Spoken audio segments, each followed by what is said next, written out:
Você está ouvindo Jornal Brasil Atual. As notícias que os outros não dão. 7h17.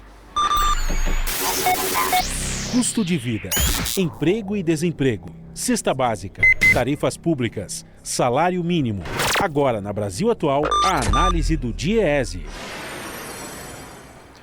Nós vamos conversar agora com o diretor técnico do DIEESE, Fausto Augusto Júnior. Bom dia, Fausto.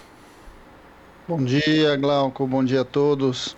Fausto, segundo dados do IBGE divulgados na última sexta-feira, o desemprego bateu recorde no Brasil com 14,3%, que é o maior índice desde o início da pandemia. Ao todo são 13.700.000 desempregados, segundo o IBGE.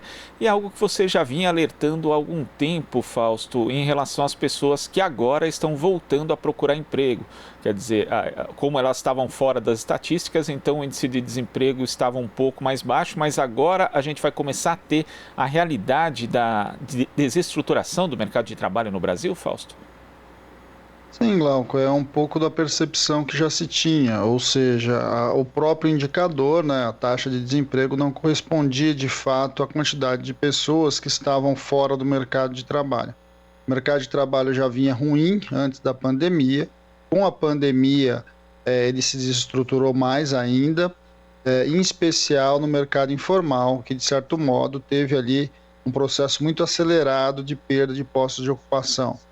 O que a gente está vendo agora é que, de alguma forma, essas pessoas que estavam em casa, que tinham deixado de procurar emprego, com a volta, né, com o relaxamento do isolamento, começam a adentrar o mercado de trabalho. Mas adentram o mercado de trabalho com muita dificuldade, porque a economia está fria, a economia não está gerando postos de trabalho conforme a necessidade do momento, e de alguma forma essas pessoas vão em busca, mas não encontram. Essa é uma realidade que, de certo modo, a gente tende a ver agora nos próximos meses um aumento acentuado dessa taxa de desemprego, até de fato que ela vai demonstrar a quantidade real de pessoas que de alguma forma não conseguem se inserir no mercado de trabalho. O que tem também de importante é que a gente vai muito provavelmente assistir agora a entrada de novos sujeitos, né, de novas pessoas atrás de emprego, em especial em categorias, né, em estratos da sociedade que normalmente vão para o mercado de trabalho quando a economia em geral se deteriora, que é o caso dos jovens, é o caso das mulheres, e é o caso absurdamente crescente que vai acontecer da informalidade. Então, quando a gente olhar mais para frente, o mais provável é que essa taxa continue crescendo. Há estimativas que trabalham com a ideia de que essa taxa está gerando em torno de 18,5% a 20%, e que conforme a economia vai se deslocando, vai se reabrindo, ela vai se descobrindo. É claro que a gente ainda vai olhar um pouco para esse cenário, ver como isso também acontece, até porque a economia e as pessoas são dinâmicas, né? Uma vez que a pessoa também se lança ao mercado de trabalho e a economia não corresponde, ele não consegue encontrar vaga, ele também volta para o desemprego e para o desalento, ele volta para uma situação também de busca de emprego. Tem uma questão também que vai colocar pressão no mercado de trabalho a partir de agora, que foi a redução do auxílio emergencial dos R$600 para os R$300, e até mais importante do que isso, não somente isso, a retirada de alguma coisa perto de 6 milhões, conforme foi anunciado pelo próprio governo da base do programa. Tudo isso, de alguma forma, deve pressionar o mercado de trabalho para os próximos meses. E esse é um ponto a se destacar, né, Fausto? Porque quando a gente tem essa redução do auxílio emergencial, mais ainda o fim de algumas iniciativas de programas de apoio, esse trabalhador que não vai encontrar emprego no mercado de trabalho fica ainda mais desalentado em todos os sentidos, né? Não, sem dúvida, e temos que chamar a atenção também, Glauco, porque de alguma forma a possibilidade, né, que foi levantada, a MP 936 dentro do Congresso Nacional, que reduziu jornada e reduziu salários, ela também impôs um conjunto de regras que minimamente fez com que um conjunto de trabalhadores mantivesse o seu emprego, né, em especial no mercado formal. Esse programa, para uma parte importante das empresas, ele tem sido diminuído, então provavelmente uma parte da empresa começa a sair do programa, ele tem um período de estabilidade relativa, né, em que a empresa tem que pagar uma multa se mandar o trabalhador embora, mas a gente imagina que a partir do final do ano, começo do ano que vem, essas pessoas possam estar e possam ser demitidas, o que coloca mais pressão em relação ao mercado de trabalho. O cenário que está se configurando não é um cenário muito bom, né? Ao contrário, é um cenário bastante adverso para quem está olhando para o mercado de trabalho. A economia não avança, os dados anteriores mostravam já que a economia se derrubou, né, quase 10% no último semestre. É uma perda em um pedaço, num curto de tempo que o Brasil nunca viu, e a gente ainda vai ter que lidar com o fato de um governo que de alguma forma não coloca o emprego no centro da sua política. Ou seja, não tem política ativa, não tem minimamente processos organizados de incorporação das pessoas no mercado de trabalho, nenhum tipo de proteção.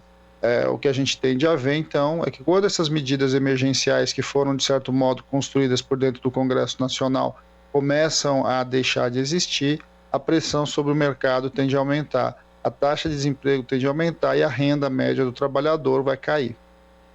E quando a gente tem, como você menciona, o fim de programas, por exemplo, que esse da suspensão do contrato de trabalho, né, de redução de jornada, que permitia ali ainda a preservação do emprego, nós corremos o risco de ter ainda mais informalidade no mercado de trabalho, não o mercado de trabalho brasileiro que já é marcado pela alta informalidade, Fausto.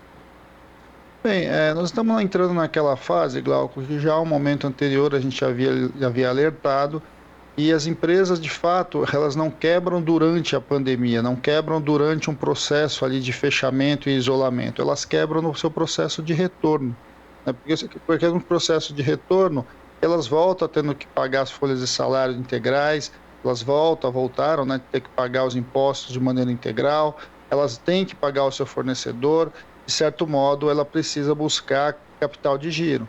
Quando você vai para um cenário em que as empresas chegam no setor financeiro, que apesar de estar com um juros médio muito baixo, né, ou seja, os juros oficiais muito baixos, encontram, de um lado, um juros muito mais alto no setor, de outro lado, dificuldades de acessar esses recursos, essas empresas entram em bastante dificuldade, e essa dificuldade aí sim que vai levar a um processo de quebradeira de empresa. Então o que a gente está vendo já é que agora, a partir de setembro, um conjunto de empresas começam seus processos de ajustes e outras começam de fato a encerrar suas atividades, entregar os seus prédios, entregar muitas vezes o galpão que está alugado, ou seja, um conjunto de outros mecanismos começam a enfraquecer mais a economia.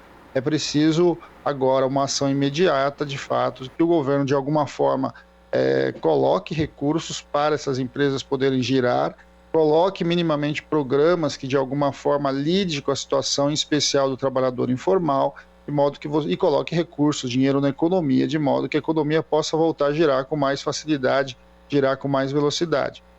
O problema é que nada disso a gente está vendo.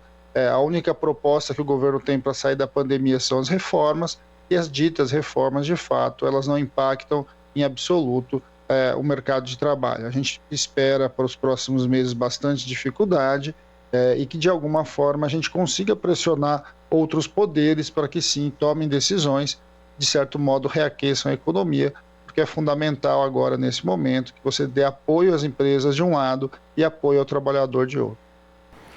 Tá certo, Fausto, muito obrigado pela sua participação aqui no Jornal Brasil Atual e até a próxima. Até a próxima, Glauco. Bom dia a todos novamente. Bom dia. Conversamos aqui com o diretor técnico do Diese, Fausto Augusto Júnior. Você está ouvindo Jornal Brasil Atual. As notícias que os outros não dão.